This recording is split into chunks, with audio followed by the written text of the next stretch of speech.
we are running. So many people ask me a lot of times, like, Alex, I want to make money, I'm young, I'm starting out, how do I do it? And just in my own experience, what I found out, because I come from, a poor background, I didn't have money, I grew up wanting to make money. So I always ask that question myself, like, so how do I make money? How can I make money? When I look back now and I'm in this really great financial position, I'm like, okay, how did I do that? A lot of people are addicted to that paycheck. They're so afraid to venture out on their own and not have the security of that paycheck. A lot of times we say, if you have a full-time job, keep your full-time job, start a part-time business and work it and work it and work it. Look at what you do in your spare time. And people go, I have no spare time. Well, yes, you do. If you broke it out, how much are you watching TV? How much are you on your iPhone, playing video games, doing things that really are not important? And take that time and channel it into the business that you want to create. It's a mindset that is baked into you the wrong way ever since you're a kid. Yeah. You look at your parents, you look at the world, you look at this. It's very hard to unlearn that stuff. It is. And they say like 50% of businesses fail. And I think what happens for a lot of first-time business owners, they're coming out of a job. So they're coming out of an employee mindset. And I know this one guy, for example, in Phoenix, Arizona, and he decided he was going to start his own business. And he had been an employee all his life. So what's the first thing he does? He goes and rents a nice office space. Then he buys all the nice furniture. Then he gets a secretary. He hasn't made not $1, and he spends all this because he thinks that's what an entrepreneur looks like. Versus, go make the money first, then go rent your office. If you even need an office, start out of your home. We all started, all the entrepreneurs, successful entrepreneurs I know, all started out of their home. Cashflow board game was created on our dining room table. Right. Rich Dad, Poor Dad was written in our house.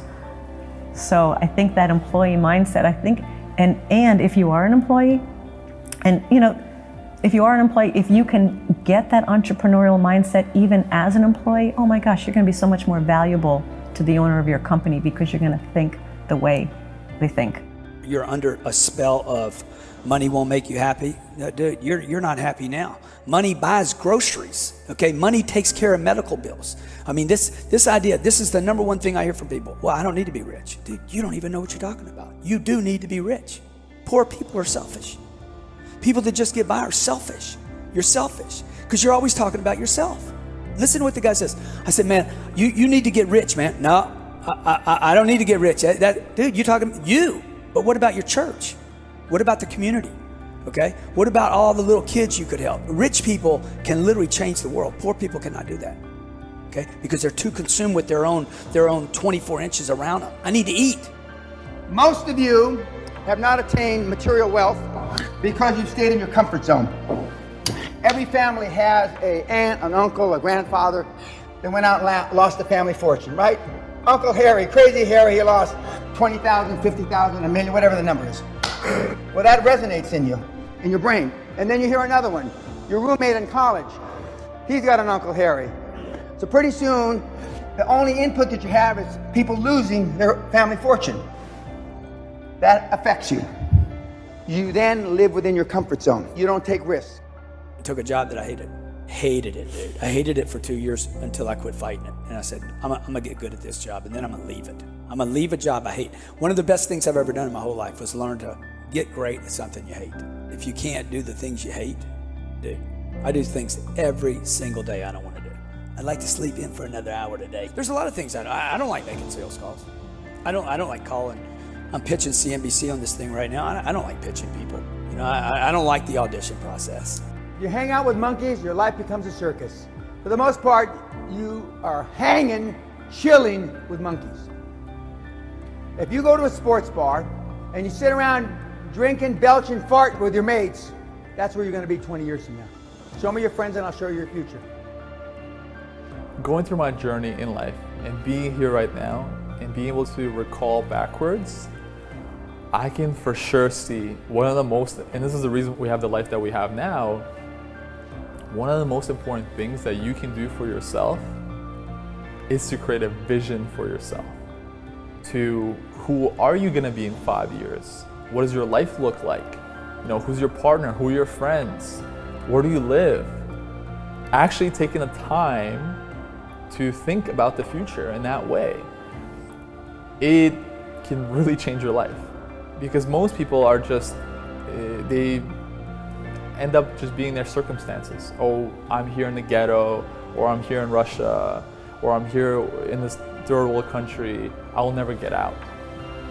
However, there's so many stories, as you know, as we all know, where people are able to create miraculous changes in their life once they really set out the vision for themselves of what they want to achieve. And I think the greatest leaders that we ever saw, you know, Martin Luther King or Gandhi or any of these people, or even Steve Jobs on the corporate level, what do these all people have? They had a strong vision and belief about the future that they're gonna create and manifest, or are gonna be part of and create. So many of us are playing small. I'm not telling you to be even Gandhi or Steve Jobs, but just be a bigger version of yourself. You know, just think of how can you make your life better, and then reverse engineer of the steps you need to take to get there. When I started making money is when I stopped thinking about myself, and I started thinking, okay, how can I deliver value to this world? What can I do for other people? Because no one's gonna, like I said in that video, no one cares about you trying to make money. Right. Right? No one cares about your selfish interests. Yeah, right? but when you're thinking, okay, how do I make money? You're thinking of yourself. You're thinking, how do I make money? But that's not a really good question to ask, because a really good question to ask is, how do I make money? Well, you make money by, people will give you money if you give them some sort of value. And the way I see really money, like the currency, I see it as like the bill itself, is like, it's a transfer of value, right? So that's how I really see it. So if I deliver value to other people in some way, I will make money.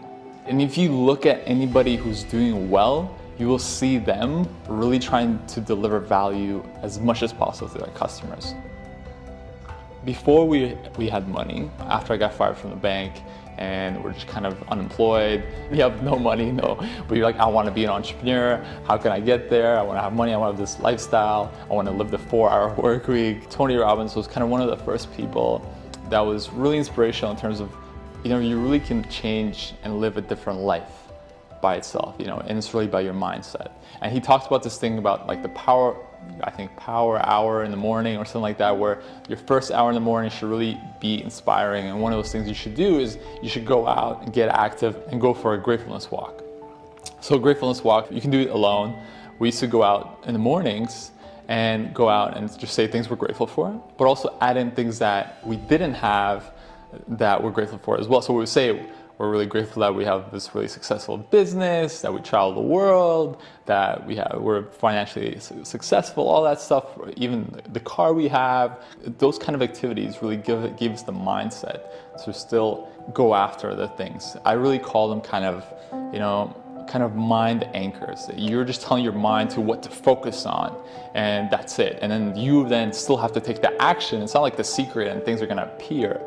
Right? You're just kind of anchoring and putting a new tune into your mind and guidance kind of missile. And then you take the action, and then just when you're taking the actions, you know what you need to focus on. We're always thinking a lot of times, how can we get? Right? But we forget to what we actually have.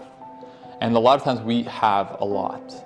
And before we can get, we have to kind of just look at and be grateful for what we have. But also being grateful for things that we don't have yet, but we're gonna have in our lives. You're kind of like almost tricking your mind. Yeah. But at the same time, I think just for happiness overall, it's having an understanding. You can be the richest, the healthiest, whatever person in the world, but if you don't see that, and I'm sure you met so many people who are really successful, right? Or, you know, in maybe financially, or they may be really successful in terms of the friends that they have and everything but if they don't see that, if they don't have the gratitude for what they have, then it's empty, then they don't have it. So that's why it's so important to practice it and kind of enable it.